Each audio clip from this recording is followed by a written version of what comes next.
Part 4 में हम देख चुके हैं पहली बार किसी लड़की ने योयो को इग्नोर किया। आगे हम देखेंगे। आई सजेस्ट आप लास्ट पार्ट से पहले पार्ट 4 भी देख लीजिए, जिसका लिंक आपको ऊपर आई बटन पर मिल जाएगा। अगर आपको मेरी वीडियोस अच्छी लगती है तो लाइक और शेयर करना, और हाँ, कमेंट कर जरूर बताना। और ऐसी ही नई नई लेटेस्ट वीडियोस देखने के लिए हमारे चैनल को सब्सक्राइब भी कर देना। लास्ट पार्ट में हम देखते हैं योयो उसे जाकर कहता है, हेलो आंटी, क्या मैं क्यूट हूँ? और उसे पानी देता है तो वो हाँ कर देती है। लू फेंगनिंग उनकी बातें सुन रही थी तो लिपस्टिक लगा के अंदर आ जाती है, क्योंकि उसने उस लड़की यानी उस डॉक्टरनी को डॉक्टर लिंग के साथ ब्लाइंड डेट पे देखा था। वो कहती है, डॉक्टर लिंग अब भी सिर्फ मुझसे लव करता है। डॉक्टर लिंग और योयो उनकी बातें सुन रहे थे। वो लड़की कहती है, पर तुम तो डॉक्टर लिंग को छोड़ के चली गई थी, तुम्हें क्या लगता है, क्या तुम उसके लायक हो? वो कहती है, हाँ, डॉक्टर लिंग के अलावा मेरी लाइफ में और कोई लड़का हो ही नहीं सकता। अरे दुनिया का बेस्ट हस्बैंड है वो। मिस्टर लिंग आके उसे पकड़ के ले जाता है और कहता है, अंदर तो तुम मेरी बड़ी तारीफ कर रही थी। वो कहती है, वो तो बस मैं योयो और तुम्हारी इज्जत बचाने के लिए कर रही थी। वो योयो को अपने साथ ले जाने लगा था तो उसे रोक के कहती है, योयो मुझसे दूर नहीं रह सकता। वो कहता है, अच्छा, कल तो वो मेरे साथ बहुत खुश था। वो कहती है, वो मैं उससे दूर नहीं रह सकती, तो क्यों ना हम तीनों एक ही घर में। वो कहता है, रात को मैं और योयो तुम्हारे घर आएंगे। शाम में डॉक्टर लिंग और योयो उसके घर आते हैं। वो सोचती है, क्या यह सच में यहाँ आज रात सोने आया है, वो भी मेरे साथ? क्या इसे सिड्यूस करना होगा? नो। डॉक्टर लिंग आकर उसकी झूठी बोतल से पानी पी लेता है तो उसे देखती रह जाती है, पर कहती है, तुम एक बार सोच लो, योयो को आज रात यहीं छोड़ जाओ, कल सुबह योयो को ले जाना। डॉक्टर लिंग कहता है, क्यों, तुम अपनी बात से मुकर रही हो? वो कहती है, नहीं तो मेरा मतलब तुम्हारे लिए ब्लैंकेट और बेड नहीं है। वो कहता है, तो मैं तुम्हारा यूज कर लूंगा, या तुम्हें कुछ प्रॉब्लम है? शी वाज लाइक, नहीं, मुझे कौन सी प्रॉब्लम होगी, पर मैं बहुत खराटे रहती हूँ, तुम सो नहीं पाओगे। डॉक्टर लिंग कहता है, हम पहले भी तो साथ में बहुत बार सोए हैं।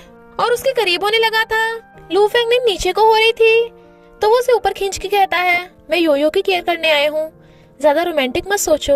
लू फेंगनिंग का तो पोपट ही हो गया था।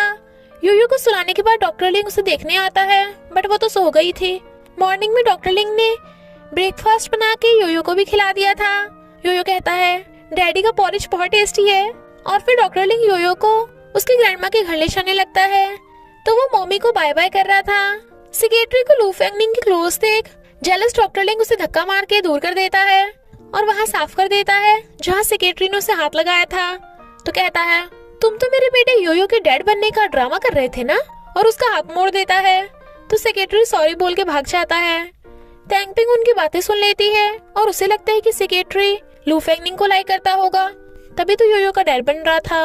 बट सेक्रेटरी वाज लाइक, लू फेंगनिंग तो एक नंबर की डेविल बॉस है, उससे अच्छा तो मैं तुम्हें लाइक कर लूं। फिर क्या दोनों फ्रेंड्स बन जाते हैं। लू फेंगनिंग मीटिंग में आती है। वो टल्ली थी तो डॉक्टर लिंग उसके लिए ड्रिंक कर लेता है और फिर टल्ली लू फेंगनिंग को पकड़ के ले जा रहा था, बट वो कहती है, सॉरी, मैंने तुम्हें बहुत परेशान किया। अगर तुम किसी और से प्यार करके उससे शादी करना चाहते हो तो मैं तुम्हें नहीं रोकूंगी। डॉक्टर लिंग कहता है, इन 5 सालों में मैंने हर दिन तुम्हारा वेट किया, तुम्हें क्या लगता है मैं तुम्हारे अलावा किसी और से प्यार कर सकता हूँ? और उसे पकड़ के किस कर देता है। तो कहता है, चलो हमेशा के लिए साथ हो जाएं। और दोनों किस करने लगते हैं। नशा उतरने के बाद वो कहती है, वो टल्ली था या फिर सच कह रहा था, योयो डॉक्टर लिंग के घर था। तो कहता है, डैडी, हम मम्मी के पास नहीं जा रहे क्या आप दोनों साथ में नहीं रहोगे? वो कहता है, अब से हम हमेशा साथ रहेंगे। योयो कहता है, तो जब आप दोनों साथ में सोओगे तो मुझे नहीं अपने साथ सुलाओगे ना? वो पूछता है, तुम्हें ये सब किसने सिखाया? योयो कहता है, मेरी फॉरेन वाली गर्लफ्रेंड बोल रही थी कि उसके मम्मी डैडी उसके साथ नहीं सोते। डॉक्टर लिंग कहता है, मम्मी डैडी हमेशा योयो के साथ रहेंगे, और गुड नाइट किस करके उसे सुला देता है। लू फेंगनिंग सोचती है, वो मेरी वजह से साथ होने को कह रहा था, या योयो, या फिर हम दोनों के लिए। लू फेंगनिंग सासू माँ से मिलने नहीं चाह रही थी तो डॉक्टर लिंग उसे खींच के अंदर ले आता है और कहता है, अब से हम दोनों साथ में हैं। काइजी की टैप खराब हो गई थी, पर प्लम्बर की जगह साइमन वहां जाता है तो वो उसे ठीक करने को बोल के काम पे लग जाती है। बट जब उसे भीगा हुआ देखती है तो हैरान, वो टॉवल मांगता है, बट वो फिसलने वाली थी तो साइमन उसे पकड़ के बचा लेता है। वो शर्मा रही थी तो भाग जाती है, बट साइमन की बैक अभी भी दुख रही थी। वो टैप ठीक करके चला जाता है। योयो अपने मॉम डैड के साथ शॉपिंग करने आया था तो चिप्स मांगता है। वो कहती है नहीं तुम्हें खांसी हो जाएगी। वो कहता है अच्छा आप तो हमेशा रात को छुप के चिप्स खाती हो। वो कहती है मैं बड़ी हूँ मुझे खांसी नहीं होती। तो वो डैड से कहता है क्या मम्मी इतनी गरीब है कि मुझे चिप्स भी नहीं दिला सकती? डैडी आप दिला दो ना। फिर वो सब घर आ जाते हैं। तो वो लू फेंगनिंग को क्लोज कर कहता है अब हम वापस साथ में हैं तो हमें एक ही रूम में रहना पड़ेगा। बट वो भाग जाती है। योयो कहता है डैडी क्या आप आज रात मेरे साथ सोओगे? वो कहता है आज नहीं, आज मम्मी डैडी साथ में सोएंगे। योयो वाज लाइक मम्मी इतनी बड़ी हो गई, चलो कोई नहीं मम्मी आज रात डैडी तुम्हारे हुए। योयो को खुश देख लू फेंगनिंग उसका थैंक यू करती है। तो वो कहता है सिर्फ थैंक यू से बात नहीं बनेगी। तो वो शर्मा के भाग जाती है और डॉक्टर लिंग आते ही सोने का नाटक करती है। वो उसके क्लोज हो रहा था तो वो नर्वस हो रही थी। डॉक्टर लिंग किस करने लगा था तो कहती है अभी मैं रेडी नहीं हूँ। तो वो उसके फोरहेड पे किस करके लेट जाता है और कहता है मैं आज बहुत थक गया हूँ, गुड नाइट। वो उसे देखने लगती है तो कहता है अगर तुम मुझे ऐसी घूरती रही तो शायद मेरी थकान उतर जाए। तो वो जल्दी से मुंह फेर लेती है और वो उसका हाथ पकड़ के सो जाता है। मॉर्निंग में डॉक्टर लिंग ने ब्रेकफास्ट भी बना दिया था और कहता है खाने से पहले पे करना पड़ेगा। वो उसे किस करने वाला था। वो कहती है मैं ब्रश कर रही हूँ। बट वो फिर भी उसे पकड़ के किस करने लगता है। तो वो शर्माते हुए लिप्स साफ करती है। साइमन बेचारा बैक पेन होने की वजह से बड़ी मुश्किल से हिलजुल पा रहा था। बट तभी कायसी उसके घर आ जाती है और उसे उसके टच करने पे दर्द हो रहा था तो वो उसे पकड़ के गिरा देती है। वो कहता है टच भी मत करो मुझे। उसने उसकी टैप ठीक की थी इसलिए वो बदले में उसके लिए राइस बना के लाती है। वो नहीं खाता तो खुद ही उसे खिलाने लगती है। बट उसके लिप्स टच करने पे साइमन उसका हाथ पकड़ लेता है। दोनों nervous. Then she was like खुद ही खाओ। साइमन उसके रोमांटिक कॉमिक्स पढ़ता है तो उसे पता चलता है कि काजी ने इसमें उन दोनों की लव स्टोरी लिखी थी और पढ़ते पढ़ते सो गया था। तो वो उसे करीब से देखने लगती है। ये बुढ़ा तो बड़ा ही हैंडसम है। पर साइमन उसकी मुंडी पकड़ के उसे किस करने लगता है। वो हैरान थी तो एकदम उठ जाती है। साइमन अनजान बनने का नाटक कर रहा था जबकि वो गुस्से में थी। तो वो उसे पकड़ के हक करके कहता है कायसी प्लीज मुझे एक चांस दे दो, मुझे बस तुम्हारे साथ रहना है। बट वो उसे झूठा समझ के नोच देती है।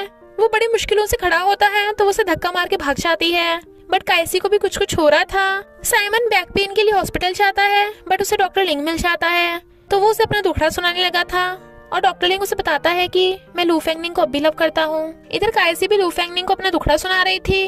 बट वो उसे बताती है कि मैं 5 साल पहले इसलिए फॉरेन गई ताकि डॉक्टर लिंग जर्मनी स्टडी करके अपना ड्रीम पूरा कर सके। जब वो दोनों कायसी का लैपटॉप लेने साइमन के घर आते हैं तो वो दोनों भी आ जाते हैं। पर साइमन और कायसी फाइट करते करते बक देते हैं कि डॉक्टर लिंग लू फेंगनिंग को भी लाइक करता है और लू फेंगनिंग तो डॉक्टर लिंग का ड्रीम पूरा करने की वजह से फॉरेन गई थी। साइमन कायसी को लू फेंगनिंग के गुस्से से बचा लेता है। रात में सोते टाइम ये दोनों नर्वस हो रहे थे। योयो को नींद नहीं आ रही थी तो वो उनके साथ आके सो जाता है। असिस्टेंट के गुंडे लू फेंगनिंग के न्यूज स्टोर में तोड़फोड़ करके भाग जाते हैं और उसे कहता है तुम सब योयो को भूल गए हो पर सिर्फ मुझे वो याद है। वो कहती है मैं सिस्टर को अभी मिस करती हूँ। बट वो हमेशा ये चाहती थी कि हम सब अपने ड्रीम को पूरा करें। क्या तुमने अपना ड्रीम पूरा किया?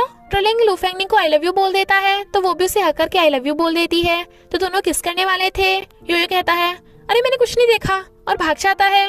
वो जाने लगी थी बट डॉक्टर लिंग उसे पकड़ के किस करने लगता है तो योयो ने देख के बड़ा खुश हो रहा था। इधर साइमन कायसी को कहता है तुम मुझे यूज करके अपना नॉवल लिख लो और रोमांटिक सीन क्रिएट करता हुआ उसे किस करने वाला था। बट डिलीवरी वाला बेल बजा देता है तो वो उसे घर से भगा देती है। बेचारे साइमन का तो अच्छा खासा किसी हाथ से निकल गया था। इधर पैंगपिंग को लगता है कि सेक्रेटरी और पैंग दोनों ही उसे लाइक करते हैं। सेक्रेटरी मना कर देता है। पैंग सोचता है मैं तुम्हें लाइक करता हूँ पर तुम्हारा स्टेटस हाई है तो वो भी मना कर देता है। पैंगपिंग रोते हुए भाग जाती है और रोमांटिक एक्टिंग करने की बजाय रो रही थी। वो दोनों फ्लावर्स देख के उसे आई लाइक यू बोलते हैं तो वो फिर से खुश होकर एक्टिंग करने लग जाती है। इनफैक्ट ये पैंग का प्लान था। इधर ये दोनों का रोमांस चल रहा था। योयो बताता है कि डैडी मम्मी अपना बर्थडे सेलिब्रेट क्यों नहीं करती और इसी वजह से वो मेरा बर्थडे भी सेलिब्रेट करना भूल जाती हैं। तो प्लीज कुछ करो ना। डॉक्टर लिंग लू फेंगनिंग का बर्थडे सेलिब्रेट करने का डिसाइड करता है और असिस्टेंट को मैसेज करता है कि तुम यूए की तरफ से आ सकते हो। वो बहुत खुश होगी। उसे याद आता है कि यूए अपनी मर्जी से लू फेंगनिंग के बर्थडे पे आना चाहती थी। साइमन फ्लावर्स लेके कायसी का बहुत टाइम तक वेट कर रहा था और बारिश होने लगती है। तभी कायसी आकर उसके ऊपर अम्ब्रेला करती है। वो उसे आई लव यू बोलता है तो वो दोनों किस करने लगते हैं। ये दोनों बारिश में भीग रहे थे तो वो उसे अपना जैकेट दे देता है। टैंगपिंग उसे आई लव यू बोल देती है बट वो कहता है तुम एक सेलिब्रिटी हो, मैं तुम्हारे लायक नहीं। फिर से मिलकर लू फेंगनिंग के बर्थडे की प्रिपरेशन करते हैं और उनको आता देख टेबल के नीचे छुप जाते हैं, बट उन सब के हिलने से टेबल का सारा सामान नीचे गिर के टूट जाता है। फिर सब उसे हैप्पी बर्थडे करते हैं और बर्थडे सेलिब्रेट करने लगे थे। तभी असिस्टेंट वहाँ जाता है उसे बर्थडे विश करने। सब बहुत खुश होते हैं और कपल डांस करते हैं। टैंग पिंग तो पेंग के साथ जबरदस्ती डांस कर लेती है। साइमन और काइजी भी रोमांस कर रहे थे। योयो साइमन को लिटिल ग्रैंडपा और काइजी को आंटी बोल रहा था, तो वो कहता है आगे से मुझे भी अंकल बोलना, वरना ये मुझे बुढ़ा कहेगी। टैंग पिंग कहती है मैं एक्टिंग छोड़ दूंगी ताकि तुम मुझे न छोड़ो। पेंग कहता है तुम्हें एक्टिंग छोड़ने की जरूरत नहीं, कॉज आई लव यू। तो वो बड़ा खुश होती है। डॉक्टर लिंग लू फेंगनिंग को कन्फेस करके फिर से लाइफ स्टार्ट करने को कहता है और वो भी हाँ करती है, तो दोनों किस करते हैं। असिस्टेंट को अपनी गलती का एहसास हो गया था, तो वो कंपनी लू फेंगनिंग को वापस करके अपना वर्ल्ड ट्रैवलिंग का ड्रीम पूरा करने चला जाता है। टेली साइमन काइसी के घर में घुस आता है और कहता है मैं बुढ़ा हो गया हूँ, कौन करेगा मुझसे शादी, प्लीज मेरे लव को एक्सेप्ट कर लो।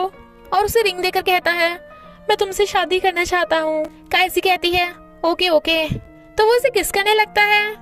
ये तीनों भी बहुत खुश थे। जब वो दोनों सो रहे थे तभी योयो ब्लैंकेट के नीचे से घुस जाता है, तो दोनों उसे किस करते हैं और इसी के साथ इस ड्रामा की हैप्पी एंडिंग हो जाती है।